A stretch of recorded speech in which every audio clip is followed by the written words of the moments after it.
Greetings, good day. This is Live to Tape. We are recording the Vicki Barr Flight Stewardess series, The Clue of the Golden Coin by Helen Wells. We are continuing on to Chapter 13, Havana. When Vicki arrived back in Tampa the next day, she went directly to John Quayle's office to see if he had any news of Atmos Terrell. The office was closed. She found a taxi and drove to the curtains. Nina and Louise were in a flurry of packing for their Havana trip, trying to decide which dresses they would need for the various things they planned to do. They both burst into a torrent of excited babble when Vicki entered the room. "Look, Vic, which evening dress do you think looks better, the green or the white? Just look at this lovely new bathing suit I bought at the shop today. You'd better start your own packing, Vic. Daddy plans on leaving bright and early in the morning." Vicki had to smile at their enthusiasm, but her pleasure in the projected trip to Cuba was dampened by her worry of what happened to elderly Mr. Terrell. "Wait until I change," she said. "Then I'll help you pack, and you can help me." In her room, Vicki threw her bags onto the bed and took the telephone book from the table. It hadn't occurred to her to wonder whether Mr. Quayle lived in Tampa. If he didn't, she'd have to ask Mr. Curtin where she could find him. He'd certainly know, but she didn't want to worry him with her own involvement in the case, unless she had to. She was in luck. John Quayle's name was in the book. She dialed his number and waited. In the moment, his familiar voice answered the phone. "Mr. Quayle, this is Vicki Barr. I hope you don't mind me calling you at home like this on a Sunday afternoon, but I was worried about Mr. Terrell. Did you find anything about him?" "I'm sorry, Miss Barr," the voice on the other end of the phone said. "As soon as I got your note yesterday, I put one of my men on the job of tracking him down, but so far no luck. We found that he had been living in a cheap boarding house in the quarter, but his landlady apparently hasn't seen him since yesterday." "Oh dear," Vicki said. "Don't worry, Miss Barr. I'll let you know as soon as I hear something." "I won't be home for a few days, Miss Quayle. The Curtins are taking me to Havana, but if I can be of any help by staying—" "Now, see here, young lady, you just go on to Havana and enjoy yourself. The FBI will find him. Don't worry." Vicki thanked him and started to hang up. Then she thought of something else. "Did you find out anything about Mr. Duke and Mr. Eaton Smith? It appears they are both out of town." "Gone?" Vicki almost shouted the word. "Maybe they forced Mr. Terrell to go with them. Maybe they—" Mr. Quayle's good-natured laugh came over the wire. "Better not jump to conclusions, Miss Barr. Mr. Duke told some friends that he was going out of town on business. He didn't say where. And Mr. Eaton Smith said that he had flown to Nassau. We're making a check, of course, on the basis of the reports you made to me, but you have to remember that both men are respected businessmen here in Tampa, and that the nature of their business compels them to travel a good deal. We can't barge in with charges we have no way of proving. But again, don't worry. If they've done anything unlawful, we'll find out. Now you run along to Havana and have a good time." Vicki thanked him and hung up. Early the next morning, Mr. Curtin and the girls boarded a Federal Airlines plane for Havana. It was fun, she thought, as she leaned back in the reclining seat to travel as a passenger. Both the stewardesses on the flight were old friends with whom she had flown many times. They made a point of waiting on her with a mock pomp and ceremony, and referred to her sometimes 2 and 3 times in one sentence as Madame. "Is Madame comfortable? Would Madame care for 1 or 2 lumps of sugar in Madame's coffee? Is Madame sure she won't get airsick? Has Madame ever flown before?" Nina and Louise giggled at the jokes and played up to it. Everyone was having fun. This, Vicki thought, is the way a vacation should be. All the fears and uncertainties that had crowded her mind for the past week vanished like magic. The plane landed briefly at Miami, and then took off again for a short hop over the Keys, and across the blue straits of Florida to Havana. They checked into a luxurious hotel surrounded by vast green lawns and towering palm trees. Then quickly they unpacked their clothes and set out to see the sights. For the next 2 days, Mr. Curtin escorted the three girls on a whirlwind round of fun and good times. He knew the old city thoroughly, but for Vicki and the Curtin girls, it was a round of wonderful discoveries. They went to the racetrack, the beaches, the historic old forts, and the fascinating museums during the morning and afternoons and the evenings. And in the evenings to the theater and afterwards to a nightclub where the orchestra played Spanish music and the dancers whirled and stamped their feet in all manner of Latin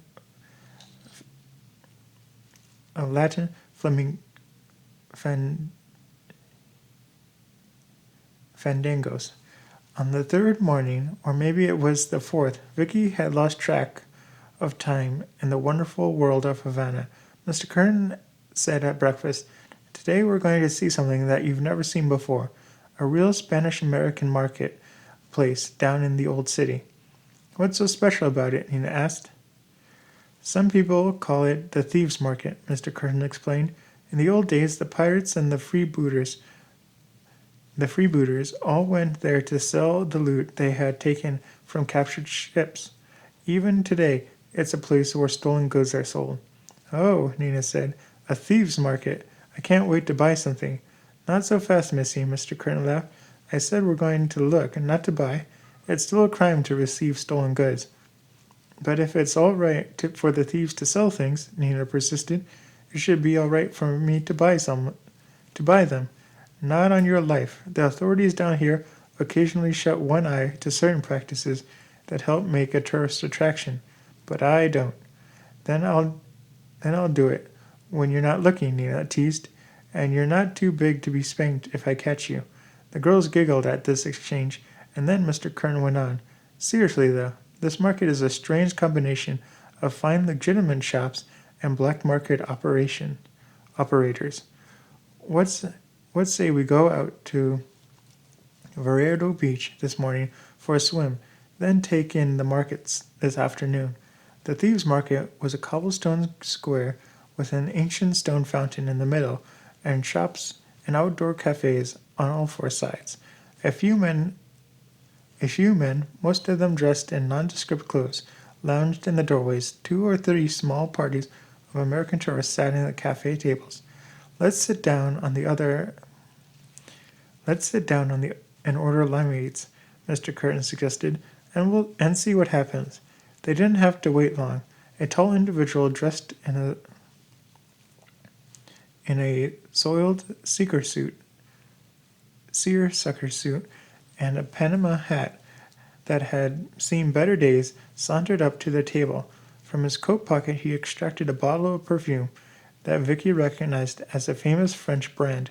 "For the young ladies," the man said in a broken English, $5. Vicki knew the perfume cost 3 times that in New York or Tampa. Mr. Curtin pretended to think it over. Then he handed the bottle back to the man and shook his head. The peddler returned the bottle to his coat pocket and walked away as casually as he approached. In a few moments a second man strode up to their table, an old suitcase in his hand. Without a word he put the case on the tabletop, opened it. Inside there was some of the most beautiful lace Vicki had ever seen. She couldn't repress an exclamation of admiration.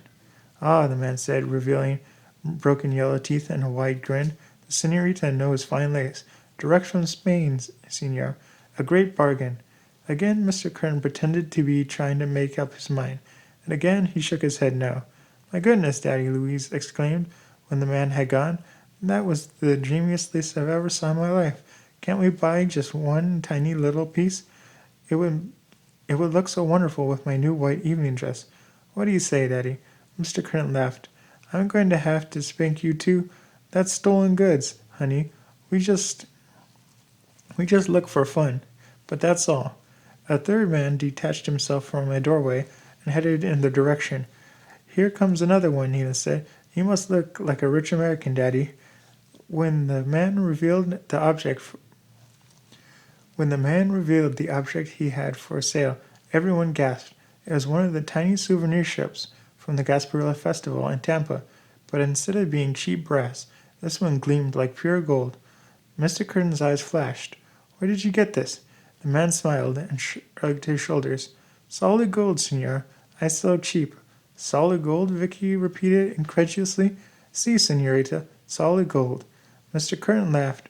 We're from Tampa, fella. We could buy all those we wanted last week for a quarter. I must say you've done a nice polishing job, but go on and find yourself another sucker. He waved them away. Well, girls, he said, have you seen enough? I'd like to buy something for Mother and Ginny before I leave, Vicky said, but certainly I wouldn't want to buy stolen goods. As I told you this morning, Vicky, Mr. Curtin said, this market is a curious mixture of thieves and smugglers and honest men. Just across the square is Manuel Rodriguez's jewelry shop. He specializes in Spanish antiques, and he's a thoroughly respectable. Maybe we can find something there. Mr. Curtin paid for their limeades, and they strode across the cobbled square. Manuel Rodriguez's jewel shop was completely unlike the thieves' market that existed just outside its windows. The interior was plain and dignified, and glass display cases along its walls held beautiful pieces of finely wrought silver and gold. A small man wearing a trimmed swallowtail coat and pince-nez stepped out to greet them. Senor, senorita, he said, rubbing his hands together as though he was washing them in the air. What may I do for you? We're just looking around, Mr. Curtin explained. Please do, the little man said. If there's anything I can do, he smiled and shrugged. The girls browsed among the display cases. Nina kept up, chattering of ohs and ahs. Look here, Vicky, Louise called from across the shop. Come and see this necklace. It really is the most gorgeous thing I've ever seen. As Vicky stepped to her side, she pointed out a huge emerald, the size and shape of a bluebird's egg, suspended on woven cords of spun gold. But it was not the emerald that made Vicky gasp with astonishment when she looked into the case. It was the heavy gold chain in the tray table beside it. Hung on one end of the short gold cane was a large gold coin. It was an exact duplicate of the stolen coins that had been pictured in the Tampa newspaper. Then there was the profile of the queen wearing the high crown, the laurel wreath that encircled the head, and the ring of stars around the rim. Vicky was sure of it. Then she remembered the picture she had torn from the newspaper. She put her handbag on top of the case and began to explore its contents. Finally, she found the clipping under a pile of loose change, bobby pins, lipstick, nail file, and all the other assorted odds and ends with which girls clutter up their handbags. She unfolded the piece of paper and compared the picture with the coin in the display case. There was no question about it. It was the same coin. Vicky, Louise exclaimed, what in the world are you doing? Look at the coin on that heavy chain, Louise. Isn't that the same as the one that's in this picture? Louise looked at the coin in the case, then studied the newspaper's clipping. Why, yes, she gasped. It certainly is. Boy, did you... Shh, Vicky cautioned. The little jeweler had come up behind them. Yes, he said expectantly. Vicky pointed to the coin and chain. Can you tell me the price of that piece, sir? The senorita has a good eye for antiques, the jeweler said, but I'm afraid that this particular piece is not for sale. Vicky raised her eyebrows. Not for sale? I regret to say it's not. We made the chain to order to accommodate the coin. Do you have any other antique coins like this one that you could sell me? I only wish I did, the jeweler replied. But again, I must tell you no. The coin belongs to a Senor Ramon Garcia who brought it to us. He tapped his pince-nez with a fat finger. But wait, Senor Garcia is an importer and sometimes deals in antiques. It is possible that he has other such coins. Could you give me his address? Certainly, senorita, the the jeweler talked, as he wrote a name and address on a piece of paper. It is quite possible that El Duque has something interesting. Vicky's heart leaped into her throat for a moment. El Vicky's heart leaped into her throat, and for a moment almost choked her. Did you say El Duque? Si, senorita, the jeweler said, giving her the piece of paper. Among his friends in Habana, Senor Garcia is known affectionately as El Duque. El Duque, the Duke, Vicky's head was spinning. I wonder if Mr. Garcia, El Duque, is the same man we met in the hotel last night. Louise, do you remember he said he was an importer too? Why, I don't remember meeting, Louise began. Vicky cut her short. Is Mr. Garcia a short man? She asked the jeweler. Not quite as tall as you, with a bald head and a goatee? The jeweler laughed. It is plain that you did not meet El Duque, senorita. Senor Garcia is quite tall, thin, a dark-haired and small mustache. No, that was not El Duque. Suddenly, all the crazy notions that had been spinning around inside Vicky's head, like the flashing colors of a kaleidoscope wheel, exploded into a great sunburst of light, and little bits and pieces settled into place and put themselves together like the piece of a jigsaw puzzle. The stolen gold coins. This coin is on display. The coin in this display case certainly was one of them. The jeweler's description of Ramon Garcia fitted Ramon Duke to a T. Ramon was Raymond in Spanish, and El Duque was the Duke. El Duque was the Duke. Ramon Duke had an import business with offices in both Tampa and Havana. She remembered Mr. Curtin saying on the morning that the theft of the gold coins had been discovered. The thieves could never sell the antique coins. It was gold itself they wanted. She remembered the row of souvenirs ships on the shelves of Ethan Smith's house. She remembered what French sand was. It was used by metal casters to make molds.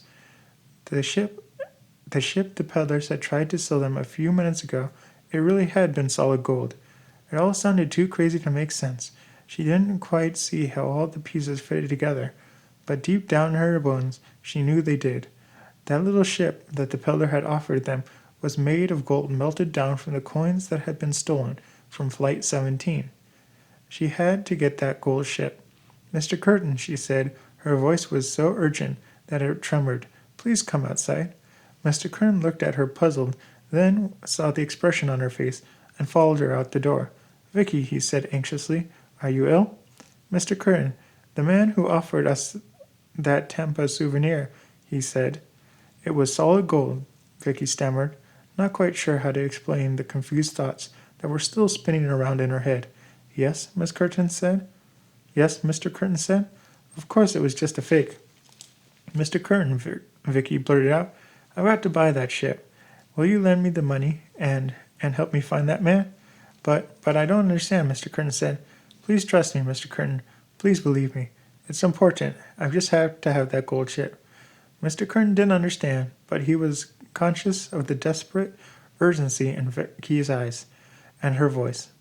And in her voice. He knew she was a level-headed girl, not someone to be carried on by foolish notions. He had found that out during the short time she had been his daughter's house guest. Just a minute, he said, and turned back into the shop. Louise, he said, Nina, you girls stay right here. Vicky and I will be back in a moment. But Daddy, look, Nina, Mr. Curtin said sternly, I haven't time to explain. Please stay here. It's important. Then he went outside and joined Vicky again. Vicky was looking wildly around the thieves' market. The man who had offered them the gold ship was not in sight. Let's walk around, Mr. Curtin said. He's bound to be in the square someplace. They saw the man who had tried to sell them the perfume, and then the grinning, broken-toothed character who showed them the lace. But of the peddler with the gold ship there was no sign. They walked around for 10 minutes, peering into every doorway, but still with no success. Then Vicky saw a familiar figure emerge from a doorway at the far end of the square. There he is, Mr. Curtin. Stop him. Mr. Curtin raised his arms and waved urgently. Hey there, he yelled. somewhat undignified for a Strand American businessman. Stop. Wait a minute. The man glanced over his shoulder, then ducked into an alley and disappeared. Oh no, Vicki groaned. Come on, Vicki, Mr. Curtin said, and broke into a run. Vicki followed at his heels. They came to the alley, but there was no one in sight. At its end was a small restaurant with dirty, fly-speckled windows. Vicki peered inside. The man was hurrying through the back door into what must be the kitchen. I'll get him, Mr. Curtin said, and stepped inside. Looking through the dirty glass of the window, Vicki saw Mr. Curtin speaking earnestly to the man behind the counter. The man listened and turned and spoke through the doorway, and then, to Vicki's vast relief, the peddler appeared. Mr. Curtin spoke to him briefly, and the two came outside. The Cuban took the little gold ship from his pocket, and Vicki breathed a thankful sigh. Where did you get this? Mr. Curtin asked, as he had done with the man who had first approached them in the square. Again the man shrugged. All right, Mr. Curtin said. Never mind. How much? Solid gold, the man repeated. $100. Mr. Curtin took the ship from the man's outstretched hand and passed it over to Vicki. It was so unexpectedly heavy that she almost let it drop. She looked at it carefully and gleamed with the rich luster of pure gold. More than ever, Vicki was convinced that her crazy notion was right. Please buy it, Mr. Curtin. $50, Mr. Curtin said. The Cuban shook his head. 85. 75, Mr. Curtin said. And that's my last offer. The man shrugged. You drive a hard bargain, senor. He held out his hand. 75. Mr. Curtin counted the bills from his wallet, and the man turned and disappeared into the shabby restaurant.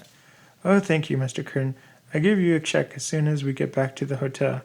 Now, young lady, Mr. Curtin said, maybe you will explain what all this is about. I'll explain later, Mr. Curtin.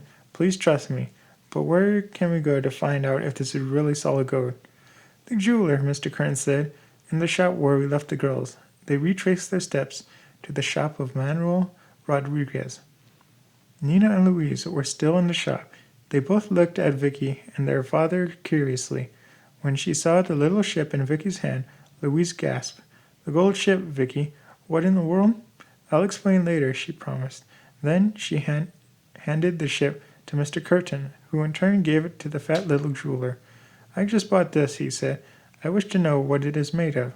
I will gladly pay your usual fee. The jeweler looked at the ship closely. Are you interested in the figurine as an object of art, sir, or in the gold it might contain? Mr. Curtin looked at Vicki inquiringly. In the gold, sir, Vicki said. Very well. The exterior is obviously is gold.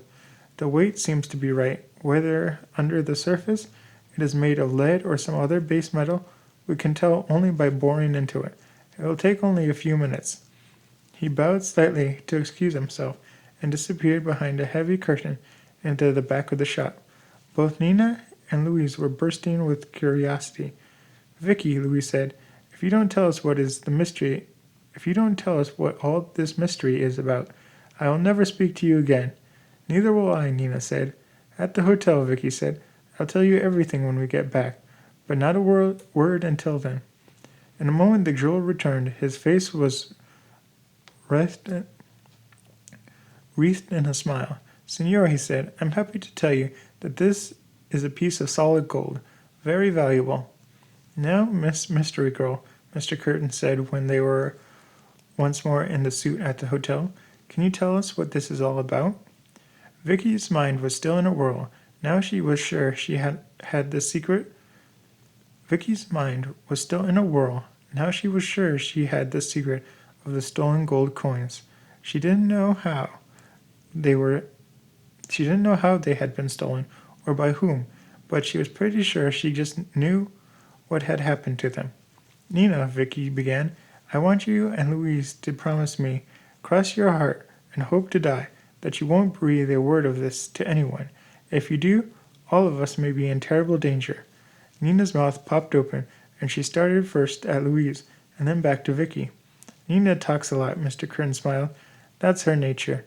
But she can keep quiet when she has to. Isn't that right, honey? Both Nina and Louise nodded in silent, open-mouthed agreement. All right, Vicki said. I'll start at the beginning. She told her story in detail, from the time she had first noticed the sick old man on the plane, straight through her adventures on the night of the torchlight parade, and the mysterious disappearance of old Mr. Tyrrell at the airport. She explained about her relationship with Joy Watson and her report to John Quayle. She took the newspaper clipping from her handbag. Then I saw that gold coin this afternoon in the jewelry shop, and it is the one right here. She gave the paper to Mr. Curtin. Then the jeweler's description of Raymond Garcia. Remember he called him El Duque? Couldn't have been that anyone but Raymond Duke?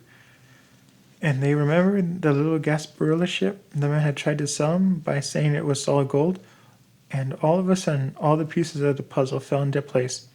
It was you, Mr. Curtin, who suggested that the thieves didn't want the gold coins themselves, but because they were too hard to dispose of, but the gold they contained. If the gold figure the man offered us in a thieves' market today had been anything but a copy of the Ubar City souvenirs, I probably would have never suspected anything, but since it was, I knew there must be some connection with Tampa. Mr. Curtin laughed. The way you wormed that description of Raymond Garcia out of the man in the jewelry shop would have done credit to Sherlock Holmes. Vicky's eyes sparkled. Where do you think I got the idea? What I don't understand, Louise said, is how the peddlers in the thieves' market got the gold ship model. Surely the people who took the coins wouldn't plan to dispose of the gold by offering it to American tourists in ridiculously low prices. That, Mr. Curtin said seriously, is something that I'm sure the FBI will be able to find out. And now, Vicky, I think you had better get on that telephone and put a person-to-person call for John Quayle in Tampa.